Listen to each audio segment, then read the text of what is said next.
live streamers watching this morning.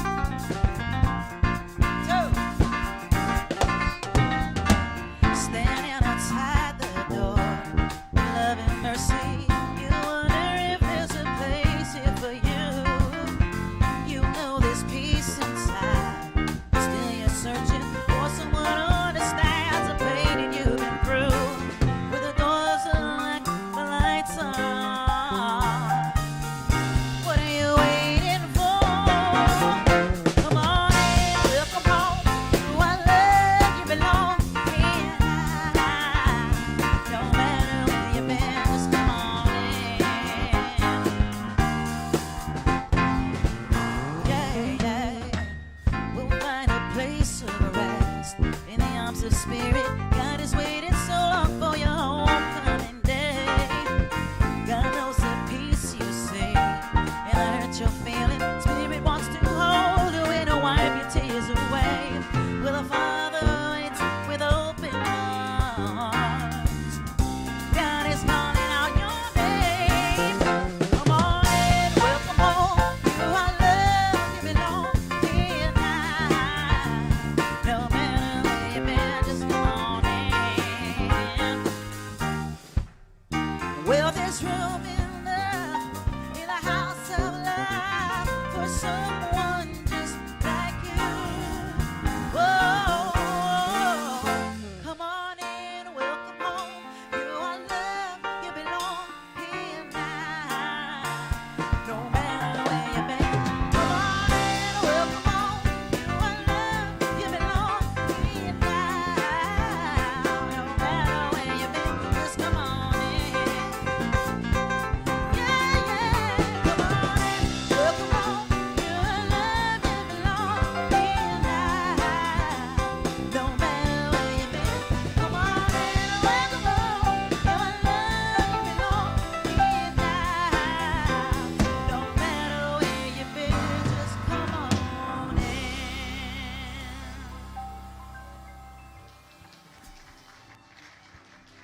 Happy Memorial Day weekend, everybody. Happy Sunday. What a joy to see, I don't know, there's 20, 22, 24 of you here this morning. It's just wonderful to be in our sanctuary once again and have people starting to come back. I'm Bev Spivey. I'm happy to minister here with my husband, Reverend Lawrence Palmer.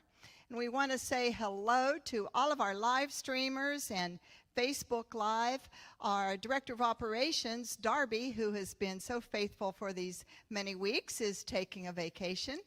So we're getting along. So far, so good. Only the air conditioning in the back units has gone out. So those here sitting closer to the back may want to move up closer to the front. It's a little bit cooler up here. We really do appreciate everybody coming in. The board met with us this week, and we have official guidelines. You'll see them on our website. We're no longer requiring registration. Just come on in. If you are not vaccinated, we ask that you please come in with a mask and keep it on during the entire service and afterwards. If you are vaccinated, please feel free to wear your mask or not wear your mask, whatever you're most comfortable with. And we look forward to continuing on with safety. Peggy Smith and her crew of community service volunteers keep the sanctuary clean. I mean, COVID hasn't really been an exception. She always has this place spotless, right? So we're happy to have everybody back this morning. And of course, happy to have our musicians, directed by James McCoy. Good morning. So good to see all of you here this morning. Such a great sight. Would you please welcome Mr. Peter Wallace at piano keyboard this morning. Mr. Jeff Renza at the drum set. Our featured soloist is, of course, Karina Iglesias. And we have some old-fashioned church this morning. So, and a song we got from Carrie Underwood, written by Diane Warren. So. They always have something to treat us with, don't they? Thanks, James.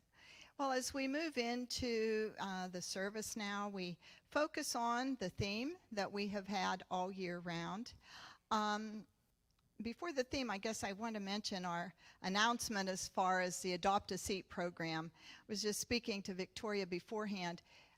We are all just so very moved with those who have been contributing a seat, more than a seat, money towards a seat. We're remembering those members that we dearly love who have passed on, and we have many seats dedicated to various loved ones. So here on this Memorial Day, it's wonderful to remember. I also want to encourage those who are watching by live stream, and maybe you've never even been here, to reach out to the people you know that have been touched by Unity of Pompano Beach. You know, oftentimes it's coming into this welcoming seat that puts somebody back on their spiritual track, that gives somebody comfort and assistance. So reach out to those who are not regular members, and you know they visit now and then, and ask if they want to put their energy into our dedication here. There's 50 seats remaining to get rid of our debt on this. There's just $4,000 left. So we would encourage more of you to go ahead and step out and adopt a seat if you haven't already. And biggest thanks to all of you as I look out, seeing you here today. Most of you have done a seat adoption. So thank you so much. It's $80 per seat, but you don't need to give the $80. If that's a stretch for you, go ahead and send in anything else. So we move into focusing on our theme, which is, of course, staying centered no matter what. We're all getting to be professional level at this, right? We're learning to call on our spiritual toolkit, stay centered no matter what, and we're seeing things open up a little more, and that's feeling good. So the month of May, we have been focused on power, and we're seeing power in our lives, and Lawrence's messages have been about power. So I turn your attention not only to power and staying centered, but to Memorial Day. And we're going to be reading the daily word and having the meditation as we remember. So the word is really tomorrow's daily word, respect. I respect and honor the divinity within myself and others. As I was growing up, I was taught to respect those who were older because they likely had acquired great experience, knowledge, and wisdom. Yet it was not the years of life that commanded respect, but the life lived in those years. There are many who demonstrated tremendous courage as they took on great challenges. Their willingness, daring, and determination deserve respect. They went where others would not go and did what others would not do. I have reverence for those who came before me. I respect and honor the divinity within those who, through their unique and selfless contributions, have made a better world. The scripture is from 1 Thessalonians. This is St. Paul's letter to a church that he began in Thessalonica. But we appeal to you, brothers and sisters, to respect those who labor among you. Esteem them very highly in love because of their work. Be at peace among yourselves. And so it is. Amen. Let us now prepare for a time of prayer and meditation.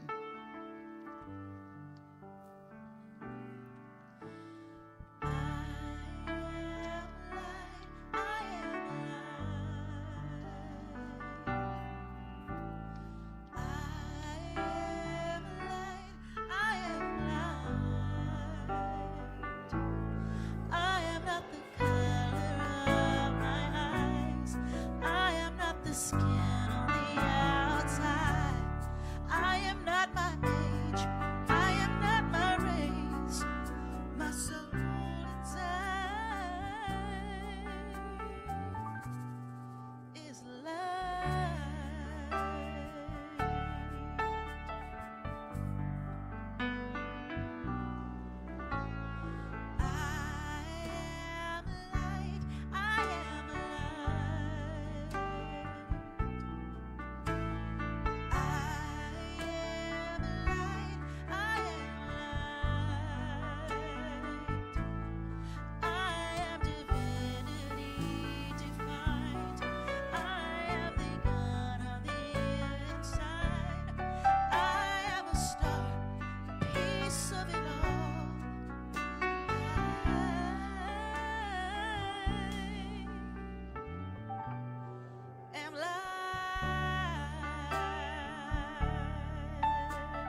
I invite you now, wherever you may be, to take a moment to be still together as a community. So I invite you to find that very comfortable and familiar position for your body.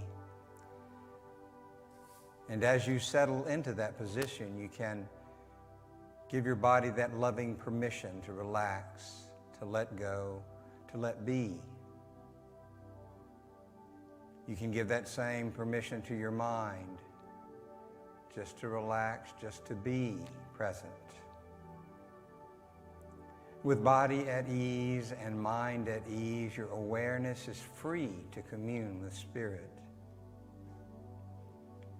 And as you allow your awareness to sink into that deep of your heart, you find Spirit there waiting, loving, reaching out to you.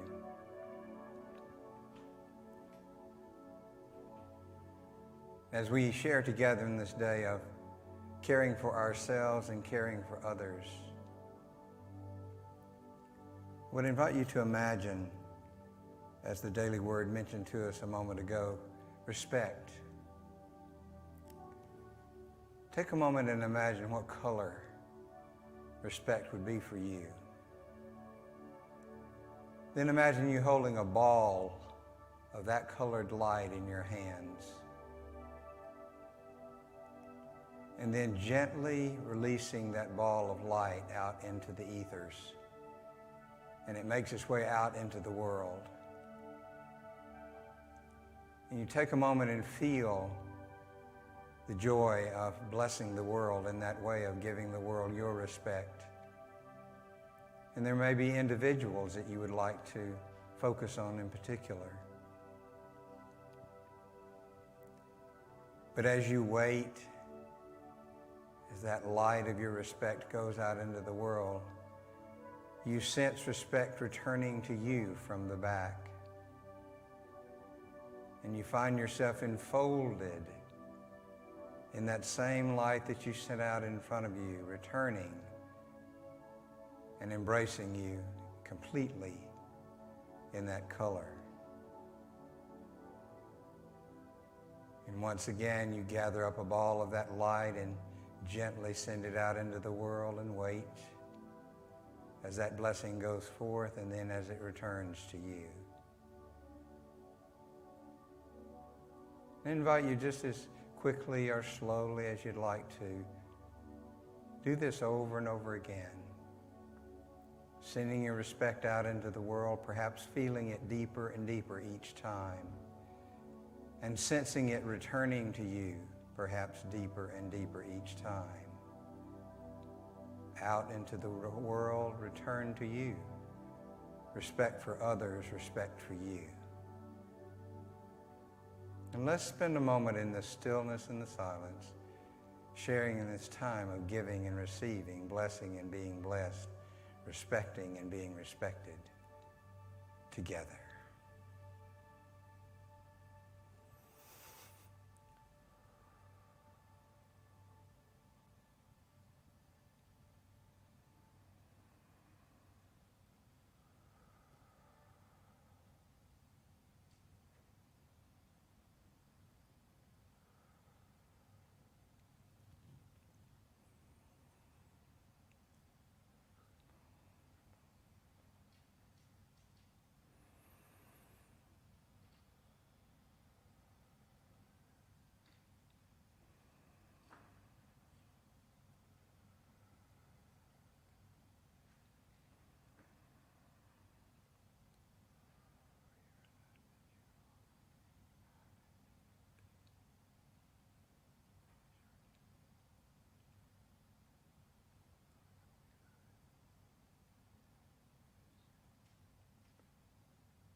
Now, as you prepare to return your awareness to your time and your space, you know that even an instant during which your awareness is immersed in that deep of your heart, that healing and transformation take place. And you know that you can bring with you into your mind, your heart, your body, the essence of this experience in the stillness.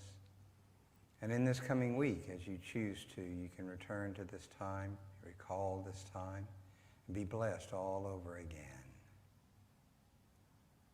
So with a deep sense of gratitude for the opportunity of being together as one, I invite you to take a deep, slow breath in through your nose. Hold it for a moment. Exhale slowly, deliberately through your mouth. And when you're ready, open your eyes as we sing together, Alleluia.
When you look back on times we had, I hope you smile and know that through the good and through the bad, I was on your side when nobody could hold us down. We claimed the brightest star and we came so far, and no, they won't forget.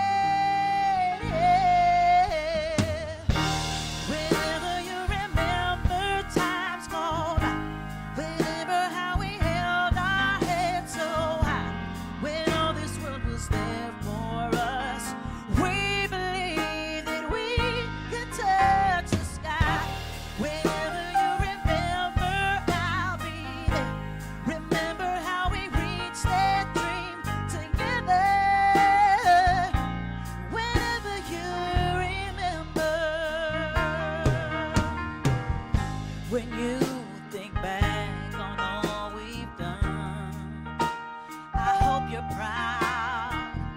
When you look back and see how far we've come, it was our time to shine, and nobody could hold us down.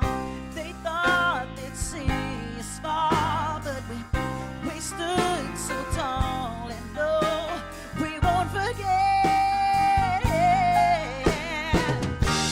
Wherever you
Thank you, band, as usual. Wonderful.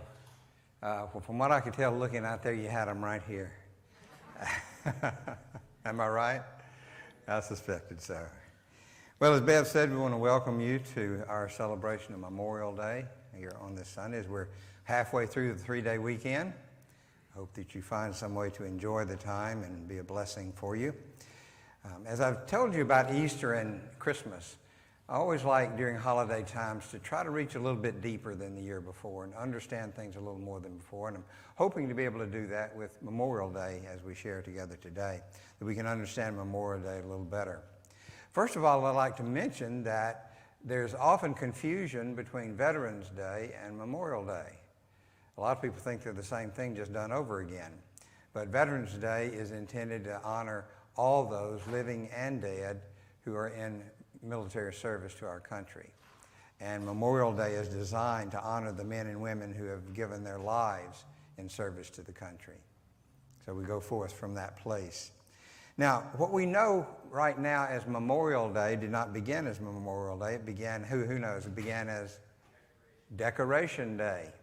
It began shortly after the Civil War was over, and actually one of the first groups that celebrated Decoration Day was a group of recently freed black slaves, right after the Civil War was over. So the tradition began then, and it continued in a lot of different ways. And actually, this is not something new, because we can find evidence that back in the early days in ancient Greece and Rome, they had celebrations like this to honor both the living military individuals and those who died in battle. So there's a tradition that's continued for thousands of years, and it's been through a lot of evolutions. There have been a lot of different things that have happened along the way. Interestingly enough, that if you study the history of Memorial Day, you'll find that there are at least 5 different cities who claim to be the ones who originated it. And that's just due to a rich tradition, and I think that's just fine. But there are a lot of different ways that we have observed it, a lot of different ways of getting together. Some celebrations are very somber and serious, and some are much more lighthearted and celebratory. And it fits, you can find something that fits for you as we go through this time together. Well, as the evolution went on, in 1971, Memorial Day was made an official federal holiday and fixed as the last Monday in May. Before it had kind of bounced around a little and they'd had different disagreements about it, but that's the way it is now, completed. Fixed federal holiday. So how is it that we, right now, participate consciously and even metaphysically in the celebration of this Memorial Day as we preserve the sanctity of our memories and those who have gone before us? And we're going to look at remembering, as the song that Karina sang a moment ago so beautifully about remembering. That's what this day is really all about. So I want to talk to you about 3 different perspectives of remembering. One of them is what I call situational remembering. And that is something that's very casual for you. You remember all of a sudden it's somebody's birthday and you send them a card and then you forget until next year. And there are a lot of things like that that we remember, that we get involved in, that are very surface, very social, but not terribly important to us. But that is a part of our remembering. And there are some things that it's appropriate to remember them in this way, in this situational way, where we bring it briefly into memory, then let it go until it comes around again. That serves us in some ways. But there's another way that's a little bit deeper than that, and I call that engaged remembering. Engaged remembering is when we take situational remembering and connect it with feeling. Because see, you can remember something and have no feeling about it whatsoever. You could tell me about the birthday of a long-lost great uncle of yours, and I could say, okay, and have no feeling about that whatsoever. But when we enter into that space where we add feeling into our remembering, it makes a difference for us. Scientists have found out something fascinating here, and actually at this point in time, it's not terribly surprising, but they took someone, it was a college student actually, and hooked them up to all kinds of measuring equipment. And they told this student to imagine his favorite meal, and his favorite meal was a ham sandwich. And they said, I want you to imagine biting into that ham sandwich and feeling the textures and feeling the taste and everything. And as they measured his body was acting as if he was actually eating a ham sandwich. because he was imagining it, he was remembering it, and he was adding feeling to it. He loved ham sandwiches, so he had that feeling going. When the body senses a memory and a feeling, it makes it real to the body. That's why you have people who talk about a memory in the past and begin to tear up, because there is a sense in which they're experiencing that same experience all over again right now. It may have been 20 years ago, it may have been 40 years ago. But when you combine that memory along with a feeling, it becomes very, very real to us. And this serves us well. It keeps things fresh for us. It keeps things close to us. It brings things back to us that we would ordinarily have forgotten or let go of. So again, there are times when the situational memory serves us. There are times when this engaged remembering serves us. But there's another level that I think is really most important to talk about today. And that is a biblical remembering. Now, as you know, there are words that are used in the Bible that are also used in our regular language that don't really mean the same thing. One word is know. We say, I know so-and-so, and that can mean a casual acquaintance. It can mean you know their name, you've seen them somewhere across a room, whatever. So it doesn't indicate very much at all. You can talk about knowing something, and you don't really know very much. But in the Bible, you know what know means, right? It has a sexual connotation to it. When you hear about the genealogy and so-and-so knew so-and-so and so-and-so was born. So that same word in the Bible means something quite different than it does in our vernacular going on. And remembering is one of those words. Remember in the Bible is used more than 200 times. And it basically means the Greek word, the Hebrew word, zakar, means not only to bring something to mind, but it means to do something about it. When you bring somebody to mind, you do something for their benefit. So it's a complete process. It's not just bringing the idea up or bringing the memory up, but it is then acting upon it. That's the biblical sense of remembering.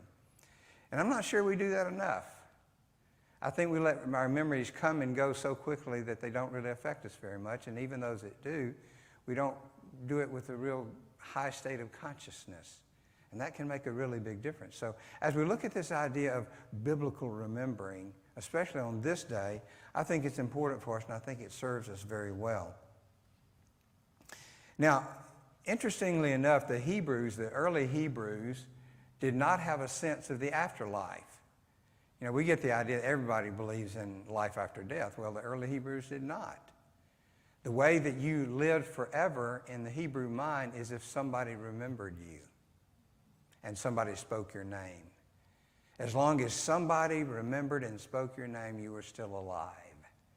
And if nobody spoke your name and nobody remembered you, you were gone. You were done. So it's pretty important for them to do that. Now, one of the reasons that the Jewish people are still here, because as we study history from here back into ancient times, there have been many cultures that have come and gone. There's some that have just completely disappeared, been completely wiped out. And the Hebrews, the Jewish people, have been through persecution and challenge like nobody else has, and they survived. And you say, well, why is that? One of the reasons is because of their, anybody want to guess? Remembering. What do they do when Jewish people get together? They tell stories. They keep their history alive. I love participating in the Seder service at Easter time. And we get into that storytelling and that laying the foundation for it that's so important for it. And the Hebrews continue to exist, the Jewish people continue to exist, largely because of their storytelling. So this biblical remembering is about telling stories, but then acting on it as well. We can tell stories to ourselves. We can recall those things with ourselves, but it's really important to do it with each other and to hear other people's stories as well. And I'll say more about that in just a moment. How many of you remember Roots, that special that was on years and years ago? Yeah. Remember that? I remember this one scene. There are two scenes in that movie that have stuck with me through all these years. One is where the shaman held the baby up to the sky and this always gets me. Held the baby up and said, "Behold, the only thing greater than thyself." And I was very young at that time, and that still made a huge impression on me. The other time was when James Earl Jones was sitting there with one of the tribal elders, and he was telling the story of the tribal history. He was running through the names over and over, and James Earl Jones was looking for whom? Kunta Kinte, remember? That was a relative he was looking for, and he heard the tribal elder mention that name, and he said, there, there. And he was able to find out what he needed to know because he heard the name. And the only way that could have happened is if people of that tribe had kept those stories alive.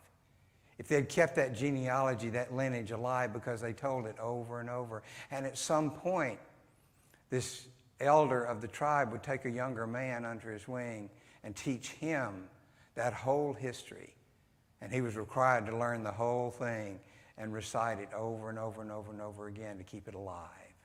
And that's powerful. We don't do enough of that in our culture. That makes a big, big difference. Now, let me give you an example of what I was saying about biblical remembering. In Genesis chapter 8, verse 1, but God remembered Noah, and this is about the story about the flood, of course. But God remembered Noah and all the wild animals and livestock that were with him in the ark, and he sent a wind over the earth, and the waters receded. See what a beautiful example of biblical remembering this is. Not only did God remember Noah and all the animals, but he acted on their behalf. He sent a wind to dry the earth up so they could go out and live once again. In Exodus chapter 20, remember the Sabbath day by keeping it holy. Not only were the Hebrews to say, oh, this is the Sabbath, but they were to keep it holy. They were to do something. They were to act because of that remembering. And you bring those two things together, and it becomes very, very powerful. So as we share in this Memorial Day holiday, this 3-day weekend that I hope, again, is very good for you, I encourage you to ask the question, how are you remembering? I mean, this whole holiday is about remembering, right? How are you remembering? And I'm not saying this in a judging kind of way, but just to be conscious of what's going on with you. And it's not so important how you do it, that one way is better than the other necessarily. But what's really important is that you're aware of it, that you know what's going on inside of you, and you can make choices about that. So as we've talked about the different ways of remembering, how are you using those during this time? We said first there's a situational memory where it just kind of comes and goes. It serves a purpose for the moment, and then you go on about your business. It's easy for people who have not lost anyone in military service to have situational remembering about Memorial Day. And again, there's nothing wrong with that. I've not had anybody in my really close family who have died in battle. So I have a different perspective about that. I'd have a different connection with it. You may have had someone close to you, a family member, who indeed died in battle, and you have that remembering on this Memorial Day. But the situational memory where, again, it comes and goes, and it doesn't really grab you that much, that's okay too. But keep in mind what Memorial Day is all about. And what you do during this weekend. Then there's the engaged remembering. The feeling comes into it when you realize that Memorial Day is about remembering those who died in battle, and then you begin to think about the individuals that you may have known, or you may have heard about, or someone you heard the stories about, a family member. I'm in the process of trying to gather up all the old pictures I have of my parents, and even in some cases my grandparents. All my grandparents were gone when I came along, so I did not have the grandparent experience at all, or the grandchild experience at all. But I'm trying to get together all the old pictures that I can find of my family to give to my grandsons, because I want them to have it. And one day they can look at these pictures and say, this was my great-great-grandfather. And when they pass it along to their children, they're going to be able to say, this is my great-great-great-grandfather. And I think that is marvelous. I think that's just amazing to have that kind of connection. And I think that's part of what's wrong with our world today, is that we don't have that connection with anything behind us. There's so many individuals that stand here as an individual, and that's it. They don't have family connection. They don't have memories that they can hold on to. They don't have stories that they can tell. And it makes a huge difference. We've seen that in many cultures about how much difference it makes when there's stories to tell. So as we have this engaged remembering about Memorial Day, allow yourself to feel that. It may be incredibly sad. It may even be painful for a while. But it's important that becomes a part of who you are and what you do on this particular day. And then there's that biblical sense of remembering, of doing something about what you're remembering. Now, if we go to that level of remembering, what is it that you can do? You remember that this is Memorial Day. You remember that many people have died in service to the country. Now, what can you do about it to fulfill that biblical remembering? Well, you're being here on Memorial Day is one thing. I mean, this service was dedicated to Memorial Day and remembering that, so you're part of that. That's something that you can do. I looked in the paper this morning. What's the name of our paper? Sun Sentinel. I counted 21 celebrations that are listed in the paper that are happening today and tomorrow around Memorial Day. So if there's something that you'd like to do, there are parades and there are picnics and all kinds of things like that. So if you want to take that step of being engaged, involved, and doing something about it, that's one thing that you can do. Another thing is if you have opportunity to visit some of the memorials that are around our country. A lot of places have individual honoring of their own native sons. When Bev took me to Punxsutawney to see where she grew up and spent some time when she was a kid, did you know that Punxsutawney Phil, you know, the what is he, groundhog, he lives in a library. They have a little section over there and has a window where you could watch him in his little house. I just thought that was cool that he lived in the library. But anyway, on the square where that is located, there is a concrete wall there and has the names of all the young men who died in Vietnam. So there are a lot of individual cities and individual areas that have that sort of thing where they honor those who were from that area. But if you ever have a chance and you're in Washington, D.C., go to see the various memorials that are there. One that struck me was, because the Vietnam War is the closest to my generation. Some of the others are, you know, way back in history kind of thing. And to today's kids, the Vietnam War is way back in history. But to go and see that thing that stretches for so long with all these names on it, and incredibly moving to be there. And when I was there, I took time to walk along and wait until something spoke to me, and there was a group of names here, and I touched each one of them. And I read that name. I spoke that name. And those didn't die. They were still alive because I touched them and I spoke their name. And that meant a lot to me. But that's something that we can do to celebrate, to our remembering, our biblical remembering. But there are numbers of monuments there in honor of those. If you've been through Arlington Cemetery and you see the acres, and what did we say it was, 600 acres, 600,000, 400,000 graves. And you drive through there and you see all those white markers, and it grabs your heart to see that. And that's something that you can do, something you can act in this remembering.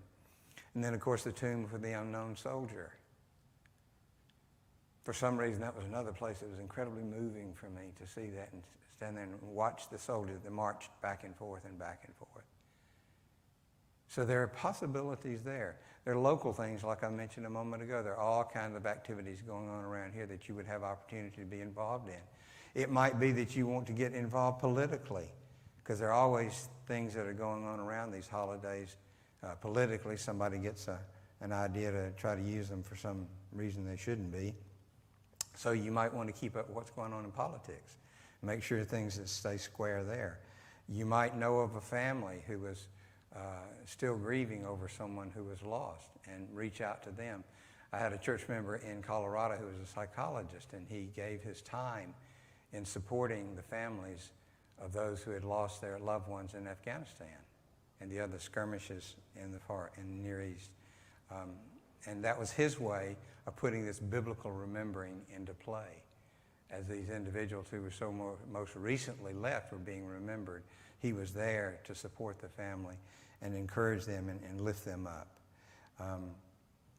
If you have, this might spur some of you to look back through some of your old boxes and find those old photographs of individuals in your family history who might come up at Memorial Day, and ask about stories.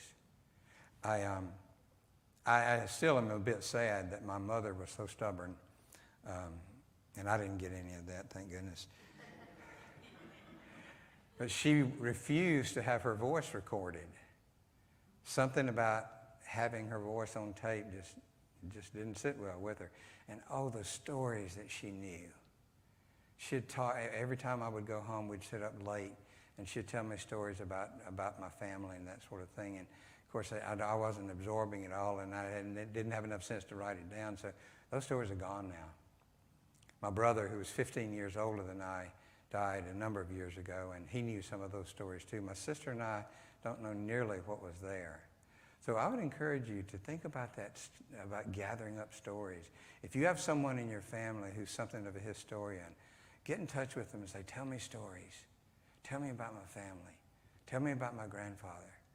Tell me about my grandmother who was in the military in a time when women weren't welcome in the military, those sorts of things. And any kind of photographs you have, bring those together and put them in some kind of form that you can give to the younger ones in your family. At first, they'll roll their eyes and not think anything about it, but when they get your age, my age, they will appreciate it. They'll say, wow, this is something special. So there are all kinds of ways that you can put biblical remembering into play, not only bringing something to mind, but also doing something, responding to that memory that makes it very real for you. Now, how many of you remember, probably in grade school, the little crepe paper poppies? I don't think that it's done. Any of you remember that in school? Well, I doubt they do that anywhere now because of the politics and everything. But when I was a kid in school, around Memorial Day, we would get these little paper poppies and pin them on our shirt, and it had a little white tag on it. And Bev and I were talking about this one. I can't remember exactly who was responsible for making that happen. But that tradition came from a poem that was written in 1915 by Lieutenant Colonel John McCrae. He was asked to officiate at the funeral of one of his fellow soldiers, and he noticed the poppies growing in the cemetery where they were. And he wrote this poem about that and the tradition of the red poppies being used as ways of reminding. Another way that this is played out as well is putting American flags on graves and displaying it in other places. That's easily done. But I'd like to close with this poem. It's called In Flanders Field by Lieutenant Colonel John McCrae. It's written in the spring of 1915 in the middle of World War I. In Flanders fields the poppies blow, between the crosses row on row, that mark our place, and in the sky the larks still bravely singing fly scarce heard and amid the guns below. We are the dead. Short days ago we lived, felt dawn, saw the sunset glow, loved and were loved, and now we lie in Flanders fields. Take up our quarrel with the foe. To you from falling hands we throw the torch. Be yours to hold it high. If ye break faith with us who die, we shall not sleep, though poppies grow in Flanders fields. Bless you on Memorial Day.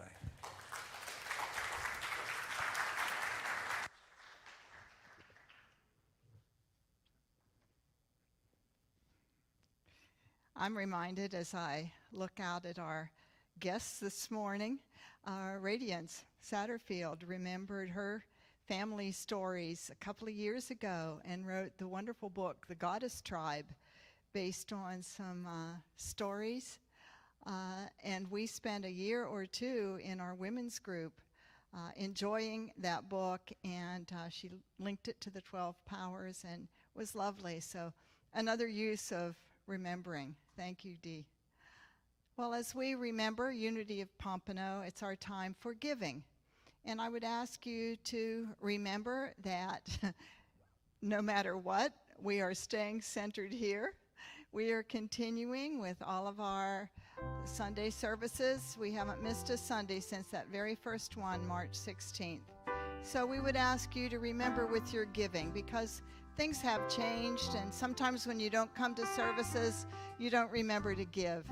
If you're shopping on Amazon Smile, know that that works to choose us as your charity. We got $113 from the first quarter, a little bit of everybody's purchases. So whatever way you have, please keep us in your prayers, keep us in your positive thoughts and intentions, and please give financially so that we can continue to move forward here.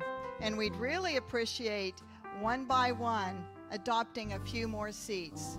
We're going to dedicate them when they're all paid for, and we have all our memories gathered, and we will celebrate that. So let us hold our gifts today. Those who are here, the offering plate is on the table in the mid-aisle. We invite you even to stand up and go put your offering in there, as they do Bahamian style, while the music plays. So if you're at home, it's the donate button, of course. And we thank everybody for all of your giving that has continued to sustain us these 50-some years. So let's hold our gifts, or think of the gift you have donated by credit card or bill pay, especially those who have a recurring amount that comes to us every month or every week. We thank you. We hold this in mind with gratitude for the gift of giving, for we know in giving our love, giving our respect, giving our remembrances, we too are blessed and we receive. And so it is. Amen.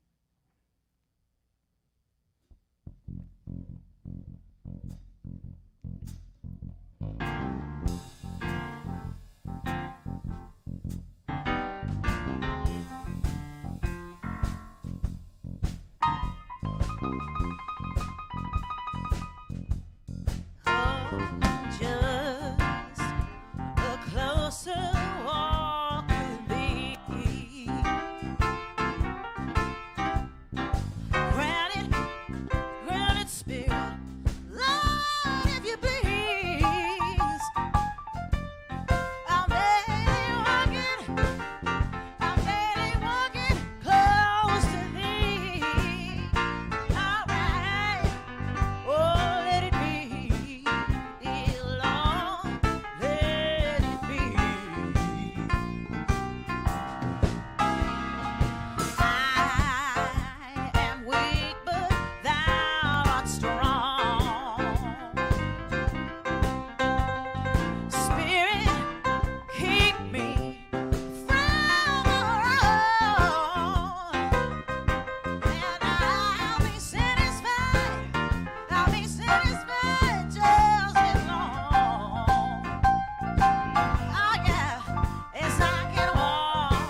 my Church goodness. up in here today. Oh my goodness. Roy, I saw you moving around. I was waiting for you to get in the aisle. How many of you saw the ghost of Virginia Lane dancing down We this miss aisle? Virginia. Sweet memories for Virginia and Pearl, and Rita and Sam Reddick, Mary Curtis, Rob Mitidiero. Who else? Josie Burns, Tom Stroud. So many who have left their energy here. Let's continue to adopt seats in their names, and each of you adopt a seat, and we're going to continue to be here in love together. So if you're here this morning, would you stand up if you'd like to? And let us bless each other and the world. The light of God surrounds us. We are the light of God. The love of God enfolds us. We are the love of God. The power of God protects us. We are the power of God. The presence of God watches over us. We are the presence of God. Wherever we are, God is, and all is well. And now, go ahead. I was just going to introduce you.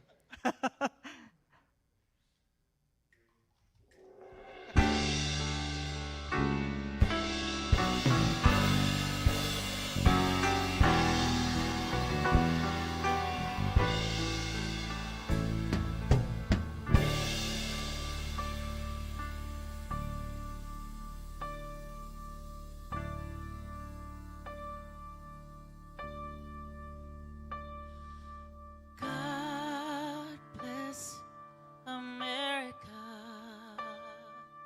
land that I love. Stand beside her and guide her through the night with the light from above, from the mountains to the prairies, to the oceans wide without.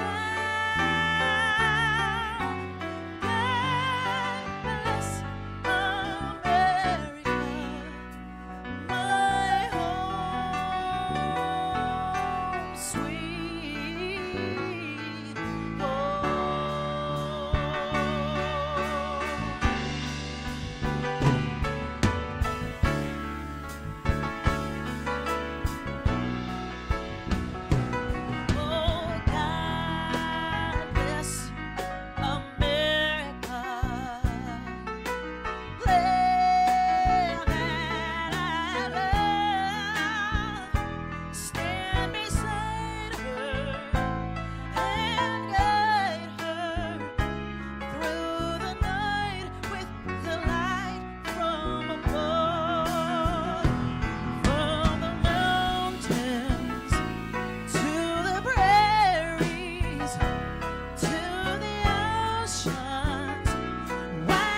Blessings are falling, are falling, are falling.